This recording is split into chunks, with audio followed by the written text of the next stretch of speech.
ட்ரேடிங்னு வந்துட்டாலே supply and demand ரொம்ப ரொம்ப முக்கியம்.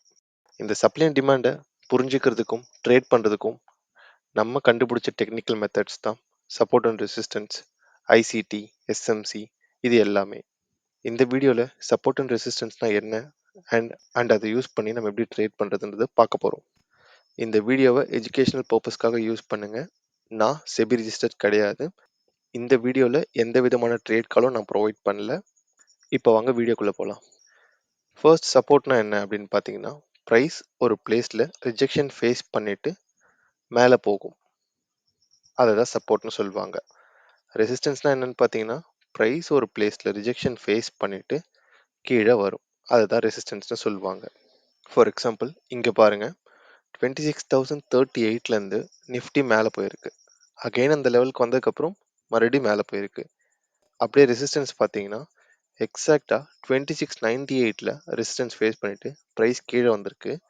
அகெயின் அந்த இடத்துக்கு போனோடனே ரிஜெக்ஷன் ஃபேஸ் பண்ணிவிட்டு, அதாவது ரெசிஸ்டன்ஸ் ஃபேஸ் பண்ணிவிட்டு கீழே வந்திருக்கு. இதுக்கு பின்னாடி நிறைய ரீசன் இருக்கலாம். முக்கியமான ரீசன் பார்த்தீங்கன்னா, பையர்ஸ் இந்த ப்ரைஸ் கரெக்டான ப்ரைஸாக இருக்குது அப்படின்ட்டு நம்புகிறாங்க. அதே மாதிரி செல்லர்ஸ் இந்த லெவலுக்கு வரும்போது இது ஓவர் ப்ரைஸ்டாக இருக்குன்ற மாதிரி நினைக்கிறாங்க. இதுதான் இதுக்கு பின்னாடி இருக்க பேசிக் ரீசன். அண்ட் இன்னொரு பெர்ஸ்பெக்டிவ்ல பார்த்தீங்கன்னா, இந்த இடத்துல ரெசிஸ்டன்ஸ் கன்சிடர் பண்ணி செல் பண்ணவங்க அகெயின் இந்த லெவலுக்கு வரும்போது அவங்களோட பொசிஷன் பிரேக் ஈவனில் இருக்கலாம், இல்லை மேபி லாஸ்ட்லேயும் இருக்கலாம். ஸோ அவங்க என்ன பண்ணுவாங்கன்னா, அவங்க பொசிஷன் லாஸ்ட்டில் போகாமல் இருக்கிறதுக்கு மேபி ஃபர்தராக செல் பண்ணுவாங்க. அப்படி இல்லைன்னா அந்த லெவலுக்கு வரும்போது நியூ செல்லர்ஸ் என்ட்ரி ஆகி பொசிஷனை ஓப்பன் பண்ணுவாங்க. அதனாலையும் அந்த இடத்துல ரெசிஸ்டன்ஸ் ஃபேஸ் பண்ணி ப்ரைஸ் கீழே வரதுக்கான வாய்ப்பு நிறைய இருக்குது. அதே மாதிரி சப்போர்ட்டில் இந்த இடத்துல பை பண்ணவங்க அகெயின் ப்ரைஸ் இந்த லெவலுக்கு வரும்போது அவங்களோட பொசிஷன் லாஸ்ட்டில் போகாமல் இருக்கிறதுக்கு ஃபர்தராக பை பண்ணுவாங்க. அப்படி இல்லைன்னா புதுசாக பையர்ஸ் உள்ளே ப்ரைஸை மேலே கொண்டு போக பார்ப்பாங்க. ஸோ இந்த மாதிரி நடந்துட்டு இருக்கும்போது எய்தர் ரெசிஸ்டன்ஸ் ஆர் சப்போர்ட், அந்த லெவலுக்கு மேலே ப்ரைஸ் பிரேக் அவுட் ஆச்சு அப்படின்னா என்ன ஆகும்னு பார்த்தீங்கன்னா, இதுக்கு மேலேயும் பார்த்தீங்கன்னா ஸ்டாப் லாஸஸ் இருக்கும். இங்கே செல் பண்ணவங்க அவங்களோட ஸ்டாப் லாஸ் இங்கே வச்சுருப்பாங்க, இங்கே பை பண்ணவங்க அவங்களோட ஸ்டாப் லாஸஸை இங்கே வச்சுருப்பாங்க. ஸோ ஏதோ ஒரு சைடில் ப்ரைஸ் மேலே போச்சு அப்படின்னா ஸ்டாப் லாஸஸ் ட்ரிகர் ஆகும். இந்த மாதிரி ஸ்டாப் லாஸஸ் ட்ரிகர் ஆகும்போது அது ஃபர்தராக பையிங் ப்ரெஷர் கிரியேட் பண்ணலாம். பிகாஸ் இங்கே செல் பண்ணவங்க அவங்களோட ஆர்டர் க்ளோஸ் பண்ணாங்க அப்படின்னா அது ஒரு பை ஆர்டர். ஸோ ஃபர்தராக பையிங் போகலாம். இதுக்கு மேலே போனால் பை பண்ணலான்னு சொல்லிட்டு லிமிட் ஆர்டர் வச்சு உங்களோட ஆர்டர்ஸும் ட்ரிகர் ஆகும். இது ஃபர்தராக பையிங் ப்ரெஷர் கிரியேட் பண்ணும். ஸோ ப்ரைஸ் மேலே போகிறதுக்கான வாய்ப்பு நிறைய இருக்குது. அதே மாதிரி டவுன் சைடில் ப்ரைஸ் பிரேக் அவுட் ஆகும்போது இந்த இடத்துல பை பண்ணவங்களோட ஸ்டாப் லாஸஸ் எல்லாமே இங்கே இருக்கும். பை பண்ணவங்களோட ஸ்டாப் லாஸ் பார்த்தீங்கன்னா ஒரு செல் ஆர்டர். அதே மாதிரி இந்த லெவலுக்கு கீழே போனால் நம்ம செல் பண்ணலான்னு சொல்லிட்டு வச்சிருந்த லிமிட் ஆர்டர்ஸ் எல்லாமும் ட்ரிகர் ஆகும். ஸோ இது ஃபர்தராக செல்லிங் கிரியேட் பண்ணும். இந்த எக்ஸாம்பிளில் பாருங்க, ப்ரைஸ் இந்த லோக்கு கீழே, அதாவது இந்த சப்போர்ட்டுக்கு கீழே பிரேக் அவுட் ஆன உடனே செல்லிங் எந்த அளவுக்கு அக்ரெசிவாக இருந்திருக்கு அப்படின்ட்டு பாருங்க. அதே மாதிரி இங்கே பாருங்க, 24th அக்டோபர் ஒரு நல்ல பேரிஷ் கேண்டில் ஃபார்ம் ஆயிருக்கு. அதுக்கப்புறம் ஒரு 30 மினிட்ஸ்க்கு ப்ரைஸ் கன்சால்டேட் ஆகிருக்கு. எப்போ ஃபர்ஸ்ட் கேண்டிலோட லோ, அதாவது சப்போர்ட்டுக்கு கீழே ப்ரைஸ் பிரேக் அவுட் ஆனோடனே ஒரு செல்லிங் இருந்திருக்கு. ப்ரைஸ் அகைன் அந்த லெவலுக்கு ரீடெஸ்ட் பண்ணிட்டு, இந்த ரீடெஸ்ட் லெவல் பார்த்தீங்கன்னா ப்ரீவியஸ் டேவோட லோ. டே ட்ரேடிங்கில் ப்ரீவியஸ் டேவோட லோ, ப்ரீவியஸ் டேவோட ஹை அண்ட் க்ளோஸ் ரொம்ப க்ரூஷியலாக சப்போர்ட் அண்ட் ரெசிஸ்டன்ஸாக ஆக்ட் ஆகும். ஸோ இந்த லெவலில் வந்ததுக்கப்புறம் ப்ரைஸ் இங்கே ரிஜெக்ஷன் ஃபேஸ் பண்ணிவிட்டு அகெயின் எவ்வளோ ஒரு செல்லிங் இருக்குன்னு நீங்களே பாருங்கள்.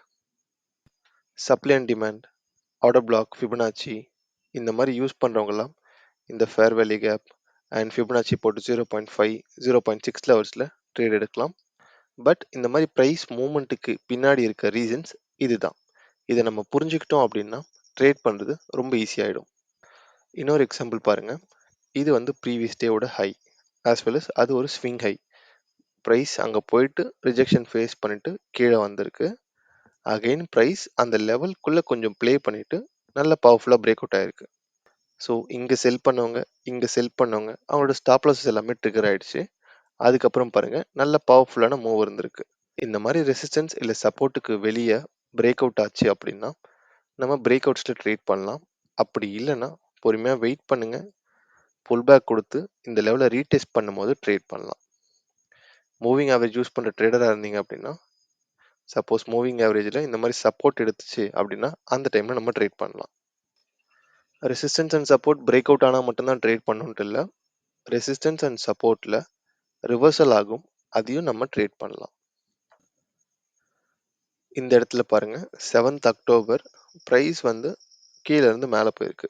இங்கே ஏதோ ஒரு ரீசனுக்காக ரிஜெக்ஷன் ஃபேஸ் பண்ணிட்டு கீழே விழுந்திருக்கு, நல்ல குயிக்காக விழுந்திருக்கு.